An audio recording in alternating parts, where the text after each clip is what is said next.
السلام عليكم ورحمة الله وبركاته في بوتي كويزين. أهلا ومرحبا بكم كل مشتركيني. نتمنى لكم الصحة والهنا، يدخل عليكم هذا الفيديو بالصحة والراحة والهنا إن شاء الله أنتم وأهليكم. اللهم انصر كل إخواننا في غزة إن شاء الله يا رب العالمين. اليوم جبناكم في بوتي كويزين، اللهم صل وسلم على سيدنا محمد. اليوم جبناكم في بوتي كويزين تليتلي على طريقة بوتي كويزين. تبعوا الطريقة من ألذ ما يكون صدقوني ويسحق التجربة. تبعوا الطريقة وشوفوها كيفاش تخرج. أرجو منكم الدعم باش تكبر القناة، تكبر بيكم ونوصلكم بالجديد إن شاء الله بإذن الله. شوفوا هنا تقبضوا طنجية أو كوكوطة، ديروا فيها معلقة نتاع زبدة، أي زبدة مارغرين اللي عندكم، وديروا فيها 4 معالق زيت، والحمشي اللي عندكم، اللي يكون عنده الخروف يدير اللحم تاع الخروف، واللي عنده اللحم تاع البقره يقدر يدير تاع البقره، او اللي عنده الدجاج يدير الدجاج. انا كان عندي هذا الدجاج، درت هذا الدجاج وتخليو الدجاج يتقلى مليح مليح. مين يتقلى تكونوا موجدين 2 بصلات مقصينهم في الاشوار، وتزيدوهم مع هذاك اللحم وتخليوه يزيد يتقلى، وديروا عود قرفه صغير اختياريه ماهيش اجباري، اللي يحب القرفة يديرها واللي ما يحبش يقدر يستغنى عليها.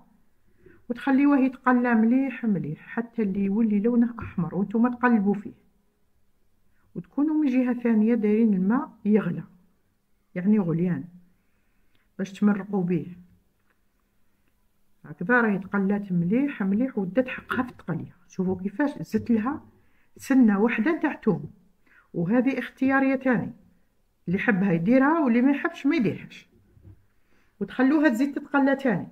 وهنايا نديرو لي زيبيس، كنا درنا معلقه نتاع قزبر مرحي، ومعلقه نديروها نتاع سكينجبير، على راس المغرف سكينجبير معلقه كركم، وعلى راس المغرف صغيره نتاع سكينجبير. ودرنا هنايا لي زيبيس كامل اللي تحبوهم نتوما. ديروا فلفل اسود معلقه ولا نص معلقه صغيره، هذه المعلقه اللي ندير بها صغيره بزاف، وديروا معلقه فلفله حمراء يعني بابريكا، وتخليو كل شيء يتقلى مع بعض ويتجانس هكذا، وتخليوه يتقلى.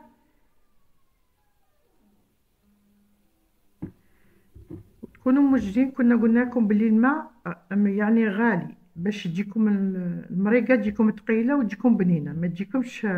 هنايا تقدروا ديروا، حنا درنا ساشيه نتاع 2 ساشيات نتاع الجامبو، ولا نتوما تقدروا تبدلوها بالملح، لكم الاختيار. وتخليو كل شيء يتجانس مع بعضه بعض، ونمرقوا يعني، وتخلوه تمرقوا شيئا فشيئا، ما تمرقوش في ضربه واحده باش تجيكم المرقه عاقده. هنا هذا الحمص راه طايب، هذا الماء تاعه هو راه طايب وجاهز، ما يحتاجش باش يطيب، غير باش يشرب هذيك الصوص. وتخليو المرقه تعقاد هكذا وتختار، والحمص يتجانس معاها، وتزيدوا شويه تاع الماء. هنايا خصنا الماء، زيدوا شويه تاع الماء وبلعوا عليها، خلوها تطيب وتتجانس وتختار. كنا قلنا لكم اللحم اللي عندكم ديروه، تقدروا ديروا له كويس تاع الدجاج، تقدروا ديروا الدان، تقدروا اي حاجه. هنا من جهه ثانيه جبنا تليتلي او سنطير، حمصناها في مقله، نقصنا لها للنار ودرناها تتحمص، وكنا نحركوا فيها، ما وخرناش يدنا عليها باش ما تنحرقش. ولا ما بغيتوش تحمصوها، راه كاينه تتباع محمصه يعني في الحوانت، تقدروا تشوفوها محمصه واجده، ولا تقدروا ديروها بيضه، هذه تطيب كيما الرز. هنايا عبرنا نحينا البويون من هذيك الطنجيه، وعبرنا درنا وحده زلافه يعني او كاس تاع تليتلي بزوج اعبار تاع ماء، وخليناها تزيد تطيب. هو الحمص، وخليناها تزيد تطيب. كي تبدا تغلى نقصوا لها النار، طيب كيما الرز على نار هاديه باش تتشرب هذيك المريقه وتطيب على مهلها وتجيكم لذيذه، يعني من اروع ما يكون صدقوني. هكذا شغل راكي طيبي في الروز. ها هي معانا، شوفوا كيفاش طابت.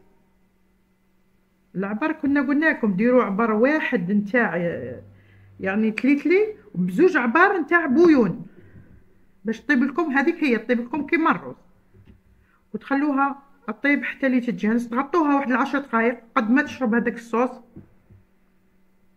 وتحمروا من جهة ثانية هذوك الأجنحة والبيض، ولا تقلوا جوا حار هكذا. هذه اختيارية للتزيين فقط هكذا.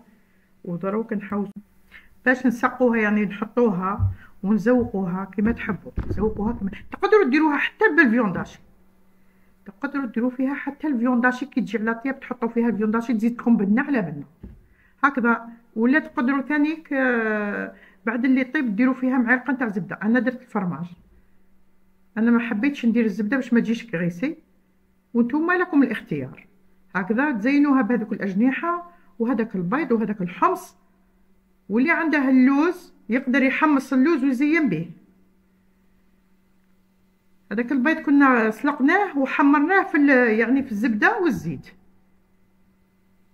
التزيين حسب ما تحبوا نتوما، كيما تحبوا نتوما زينوها. شوفوا كيفاش يعني وتقسموا هذا البيض وتستفوه على الطبسي هكذا، يزيد له البنه. وهنايا زدنا الفرماج، اي فرماج تحبوه نتوما. ولا ما تحبوش الفرماج تقدروا ما ديروش، وديروا شويه معدنوس من الفوق تكونوا مقصينه. كنا قلنا لكم اذا كان عندكم اللوز تقدروا تزيدوا لها اللوز، تحمصوه يعني تملطوه من هذاك القشره نتاعه وتحمصوه في الزيت وتزيدوه من الفوق. هذه ثاني اختياريه. شوفوا بسم الله ما شاء الله كيفاش خرجت، يعني من اروع ما يكون. صدقوني تستحق التجربه، جربوها. ومانيش عارف كيفاه نتوما تسموها، كل واحد يسميها في ولايته كيفاش. ابعثوا لنا وقولوا لنا كيفاش تسموها. نقول لكم بالصحه والراحه، دمتم في رعايه الله وحفظه، الى الملتقى باذن الرحمن.